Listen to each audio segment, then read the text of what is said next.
What's up guys, welcome to Veldora-kun. From our previous episode, we have witnessed the Gozu and Mezu tribe, followed by unexpected invaders. If you haven't watched the previous episodes, I will put the link in the description below. Just a quick warning, these videos contain spoilers from the light novel. By the way, please follow my backup channel with all the lost videos. Also, don't forget to join our Discord community, Veldora-kun Subordinates. The link is in the description box. So now in this video we will review what happened next, which is Shion versus the 3 unexpected guests. But before we will proceed, please like, subscribe to my channel and hit the notification bell. Now without further ado, let's proceed with the video.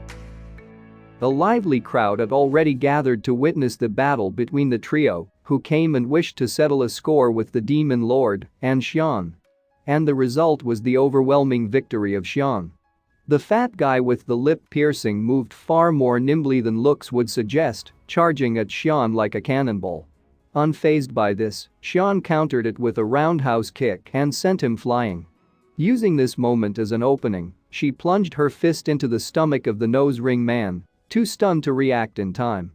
Nose ring guy's head smashed squarely onto the stone pavement. He lay there, motionless. The mouth ring guy shouted, how dare you harm my bro. The mouth ring guy sprang up and grabbed Shion from behind, attempting to lift her up. Shion's superhuman strength would not allow him to do anything of the sort. The guy said, well, what the hell? But I'm so much stronger than you. She turned around to face the fellow, and she locked arms with him, and the test of strength began. Sadly, it wasn't long before the fat man's arms both bent in ways they shouldn't have. Though since this guy was a monster, Rimuru is sure he'll be fine. But judging by the way he was screaming and writhing around, it must have done a lot of damage.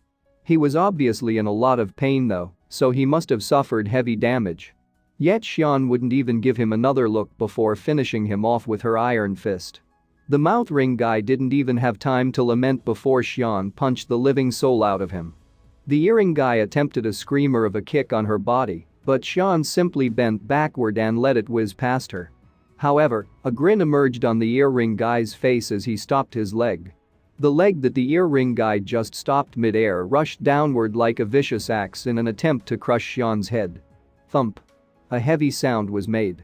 Yet Shion's head was hard as a rock, breaking earring guy's foot instead.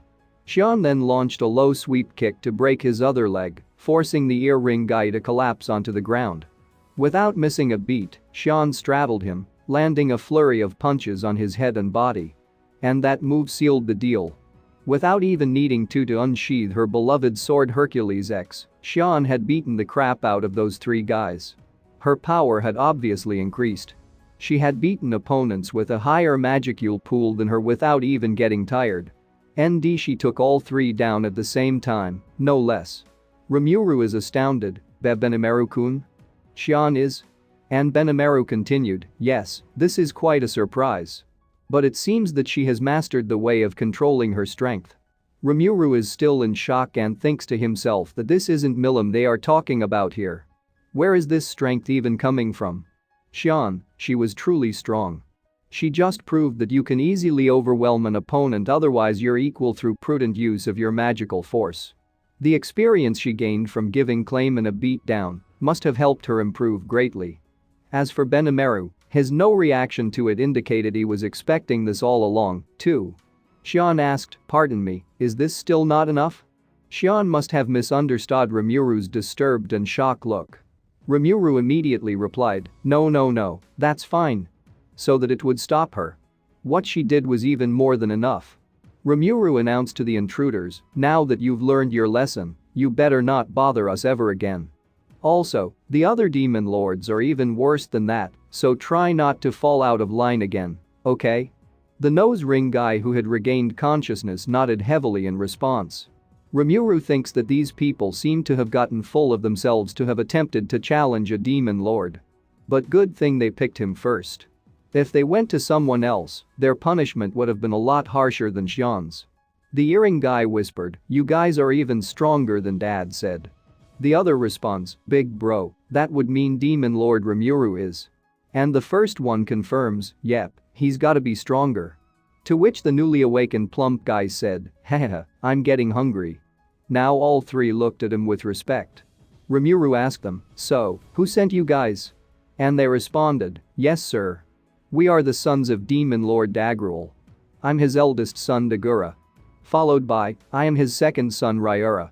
And lastly, I am the third son Dabura." Just as Rimuru thought, they were indeed Demon Lord Dagrule's sons. And Rimuru replied, "You sure you want to be so open with your identities like that?"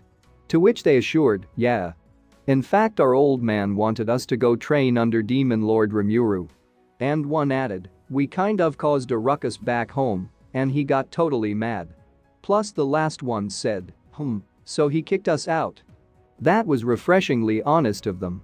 So to put it simply, Dagrule couldn't discipline his delinquent sons and decided to push the babysitting work to Rimuru. Rimuru asks how dare him make this decision without asking for permission. But maybe Rimuru could make Dagrule owe him a favor now, huh? Rimuru personally think they are quite troublesome, but there happens to be the devil of a drill sergeant Shion. Rimuru had seen her train Gobzo and the others, but she was so mean to those guys that even I was a bit terrified. If Rimuru hand these guys to Shion, they will eventually run away after they can't bear it. Rimuru declared, "Alright, then you guys can go train with Shion." Rimuru gave Shion a glance, knowing she'd probably hate it, but hoping she would take this ticking time bomb off his hands. Unexpectedly, Shion nodded to him with an evil grin. What? Her reaction was different than Rimuru expected. Shion said, "Haha, just now, Rimuru-sama has appointed me, Shion. And trust me, Shion can even take a pack of weaklings like you and build you into first-rate warriors. Just rest assured and follow my lead." And they replied, "Yes ma'am, that's just what we want. Yeah. We're gonna do our best for you, lady, and lastly, I wanna too. But can you give me something to eat first?" Now back at the reception hall, Rimuru saw the Gozu and Mezu tribesmen kneeling there, shivering with pale faces. The high and mighty attitudes of the past were gone. Now they reminded Rimuru of some of the weaker races he saw the previous day. They said to Rimuru, We humbly await your majesty's return, and our loyalty shall forever be with you, Sir Rimuru." Rimuru thinks to himself what made them have a change of heart like that. Their attitudes were completely different from before. Rimuru turned back his form to slime and went to his throne. He asked them, "You guys serious?" And they terrifyingly answers, "Oh of course, my lord. And please command us at will." It's evident how they seemingly try hard to get on Rimuru's good side from the bottom of their heart. After witnessing the commotion just now, they must have found Shion quite terrifying. In that case, no need to hold back. Rimuru could use them to whatever end he wanted. Would anyone complain if he would just move their battlefield into the labyrinth? Rimuru heard that they would even rob weaker species and commit other bad deeds, so everyone would be happy if he quarantined these people. Rimuru asked, "Well, by the looks of things, you guys have more power than you know what to do with. How about I help you all prepare a stage to fight on?" Rigurd commented with a sad tone, You're going to forgive them? I was going to punish these people in Rimuru-sama's place." Rigurd seemed to be dissatisfied.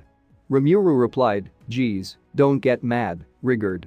They were just ignorant of us, I think, so why not forgive them just this once? I'll leave things in your care if these people underestimate me again." Fortunately, Rigurd seemed to have accepted it. He said, "If you say so, sir, I have no complaints. You guys are really lucky. If Rimuru-sama were any less gracious of a slime man, you would have already been taken care of.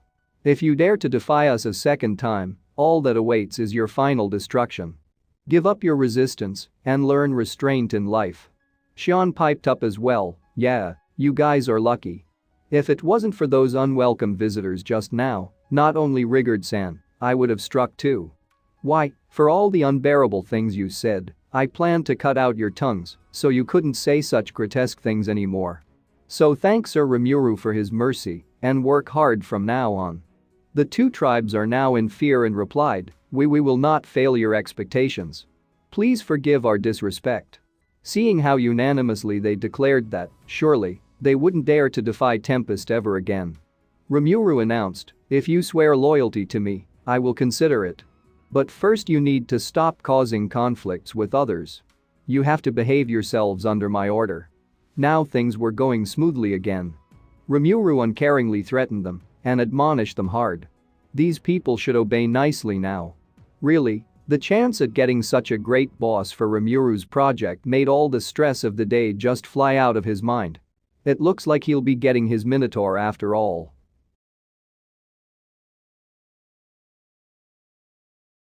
And that's it for my video. Thank you so much. See you on my next upload.